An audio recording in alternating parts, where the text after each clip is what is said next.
Hello friends, હું કલા રામોલિયા સુરતથી કુકિંગ સ્ટુડિયો બાય કલામાં તમારું સ્વાગત કરું છું. તમારા બધાના સાથ સહકાર અને આશીર્વાદથી મારી ચેનલ મોનેટાઈઝ થઈ ગઈ છે. તો આવો જ સાથ સહકાર હંમેશ માટે આપતા રહેજો. આજે આપણે ઉત્તરાયણ સ્પેશિયલ તલની ચીક્કી બનાવીશું, જે એકદમ ક્રિસ્પી પાતળી પાપડ જેવી બનશે અને પહેલી જ વખતમાં ખૂબ જ સરસ બનશે. તો ચાલો જોઈ લઈએ રેસીપી. પણ એ પહેલાં જો હજી સુધી તમે મારી ચેનલને સબસ્ક્રાઈબ ના કરી હોય તો સબસ્ક્રાઈબ કરી લેજો અને બેલ આઇકન પર બટન દબાવી દેજો, જેથી મારા નવા વિડીયોની નોટિફિકેશન તમને મળતી રહે. તો ચાલો જોઈ લઈએ રેસીપી. એના માટે મેં સૌથી પહેલાં 1 વાટકી જેટલા તલ લઈ લીધા છે. સફેદ તલ જે આવે છે એ લીધા છે.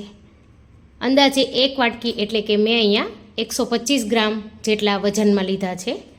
અને દેશી ગોળ લઈ લીધો છે, જે પણ 125 ગ્રામ જેટલો છે, એટલે કે બંને 1 વાટકી લીધા છે. હવે મેં અહીંયા સૌથી પહેલાં પેન ગરમ કરવા મૂકી દીધી છે. તેમાં આપણે તલ ઉમેરી તલને આપણે શેકી લેવાના છે. મીડિયમ તાપે આપણે તેને 5 મિનિટ માટે શેકી લઈશું, જેથી કરી તેમાં જે મોઇસ્ચર હોય તે દૂર થઈ જાય. જ્યારે આપણા તલ શેકાઈ જશે એટલે તે થોડા ફૂલી જશે અને તતડવા લાગશે એટલે આપણે ગેસ બંધ કરી દઈશું.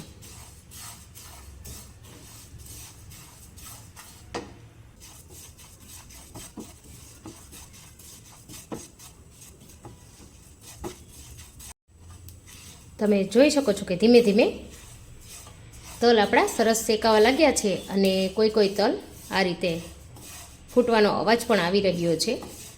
તો હવે આપણે તેને 1 મિનિટ સુધી જ રાખીશું.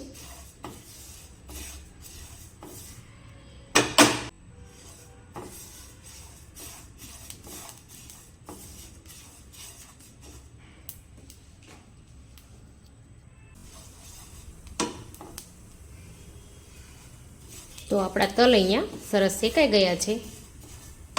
તમે જોઈ શકો છો કે સરસ ફૂલી ગયા છે અને તતડવાનો પણ અવાજ આવી રહ્યો છે. તો હવે આપણે ગેસની ફ્લેમ બંધ કરી દઈશું અને આ તલને આપણે એક પ્લેટમાં કાઢી લઈશું.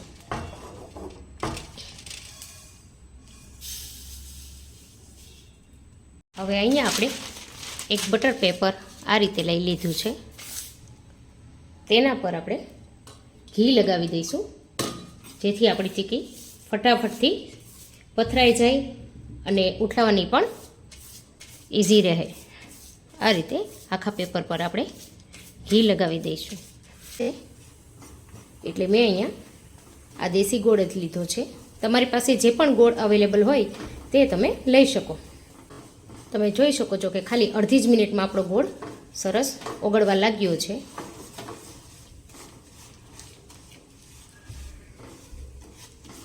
તો હવે આપણે તેનો થોડો હજી વધારે ઓગળી જાય ત્યાં સુધી આપણે તેનો પાયો કરી લઈશું.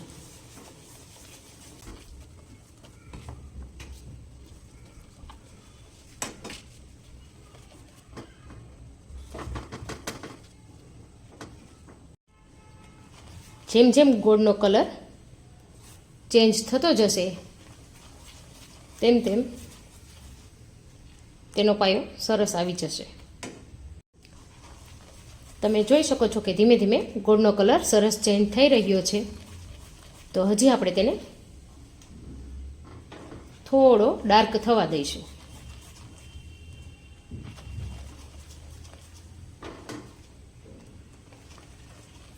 હવે પાયો આવ્યો છે કે નહીં એ ચેક કરવા માટે મેં અહીંયા વાટકીમાં થોડું પાણી લીધું છે. તેમાં આપણે 1 થી 2 ટીપા જેટલો ગોળ ઉમેરી દઈશું આ રીતે, અને તેને કાઢીને જોઈશું.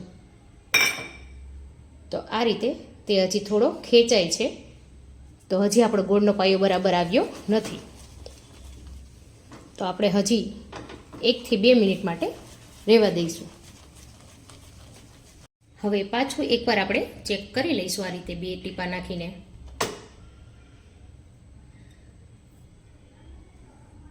તો સરસ ભાંગી રહ્યો છે. તો આપણો ગોળનો પાયો સરસ આવી ગયો છે. તમે જોઈ શકો છો આ રીતે. તો હવે આપણે તેમાં 1 ચમચી જેટલું ઘી ઉમેરીશું, જેથી તેનો દેખાવ અને ચમક ખૂબ જ સરસ આવે. હવે તેમાં આપણે આ તલ ઉમેરી દેવાના છે.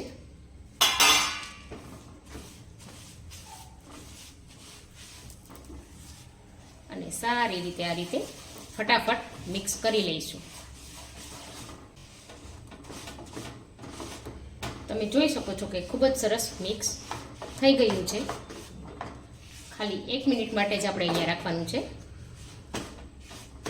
ત્યાર પછી તરત જ આપણે તેને ફેલાવી લઈશું. ગેસની ફ્લેમ બંધ કરી દેવાની છે, નહીંતર નીચેથી ચોંટવા લાગશે અને ચીક્કી છે એ કાળી થઈ જશે.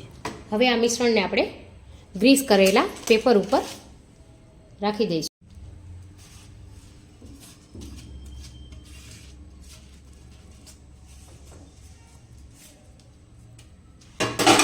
હવે અહીંયા આપણે ફટાફટ આ પ્રોસેસ કરીશું. આપણે વેલણમાં તેલ લગાવી લઈશું અને ફટાફટથી આપણે તેને પાથરી દઈશું. આ રીતે વણી લઈશું. થોડું હળવા હાથે જ વણવાનું છે. આ રીતે મિશ્રણને આપણે કાઢી લઈશું પાછું, અને આ રીતે ધીમે ધીમે તેને ફેલાવતા જઈશું.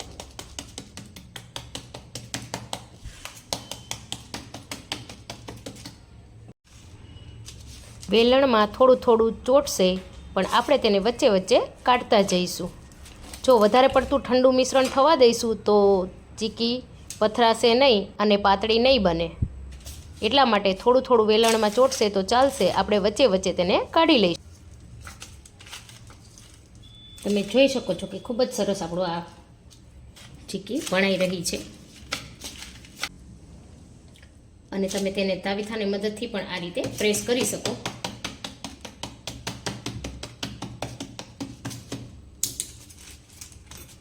અને તમારે તેને જે શેપ આપવો હોય તે શેપ આપી શકો. મિશ્રણ થોડું ઠંડુ પડશે એટલે ખૂબ જ સરસ વણાશે. તમે જોઈ શકો છો કે હવે કેટલું ઇઝીલી વણાઈ રહ્યું છે.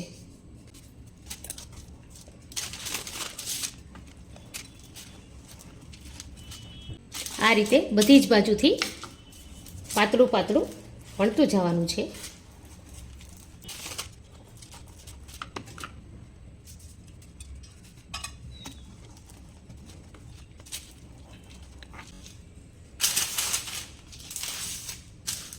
તમે જોઈ શકો છો કે કેટલું સરસ વણાઈ ગયું છે.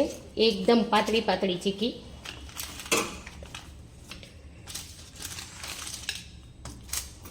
આ રીતે તમને જ્યાં જ્યાં જાડી લાગતી હોય ત્યાં તમે આ રીતે તમે શેપ સેટ કરી શકો છો.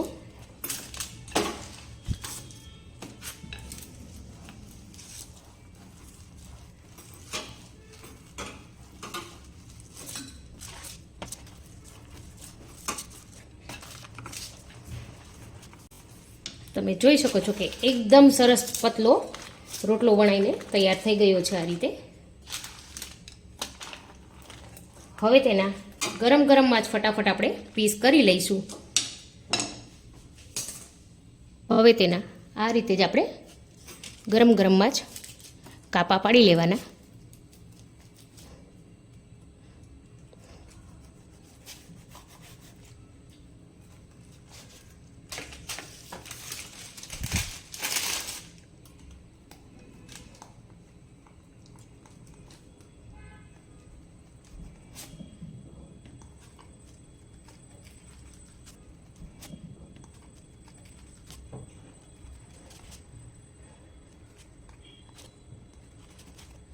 હવે આ જ રીતે આપણે ઊભા કાપા પણ પાડી લઈશું. હવે માત્ર 5 જ મિનિટમાં આપણી ચીક્કી તૈયાર થઈ જશે.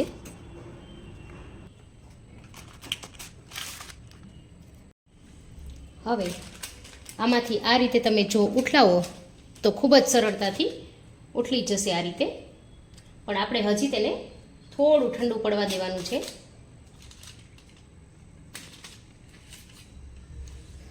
અને આ રીતે ચીક્કી ખૂબ જ સરળતાથી અલગ પડી જશે. તમે જોઈ શકો છો કે કેટલી પતલી બની છે આ ચીકી આપણી.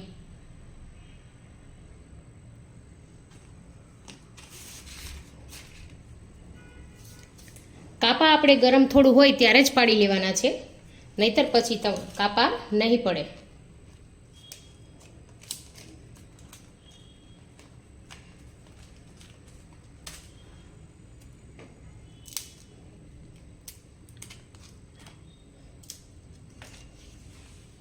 આ રીતે હવે આપણે થોડું મિશ્રણ ઠંડુ પડી ગયું છે તો બધી ચીકી ઉખેડી લઈશું. તમે જોઈ શકો છો કે કેટલી સરળતાથી આ રીતે ખુલી જાય છે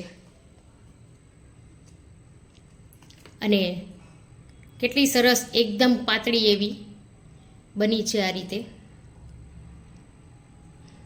આ રીતે આપણે બધી જ ચીકી આમાંથી ઉખેડીને પીસ કરી લઈશું.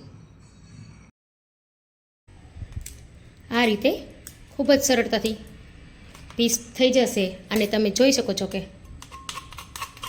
ક્રિસ્પી કેટલી સરસ બની છે. તમને અવાજ આવી જ રહ્યો હશે ક્રિસ્પીનો. તો અહીંયા આપણી બધી જ ચીકી બનીને તૈયાર થઈ ગઈ છે. તો તમે જોયું કે ખૂબ જ સરળતાથી અને ખૂબ જ ઓછી સામગ્રીમાંથી ફટાફટ બની જાય તેવી તલની ચીકી તૈયાર છે. હવે તેને આપણે એક પ્લેટ પર લઈ લેશું. આવી જ અવનવી રેસીપી જોવા માટે મારી ચેનલને લાઇક, શેર, સબસ્ક્રાઈબ અને હા, કમેન્ટ કરવાનું ના ભૂલતા. તો મળીએ નવી રેસીપી સાથે.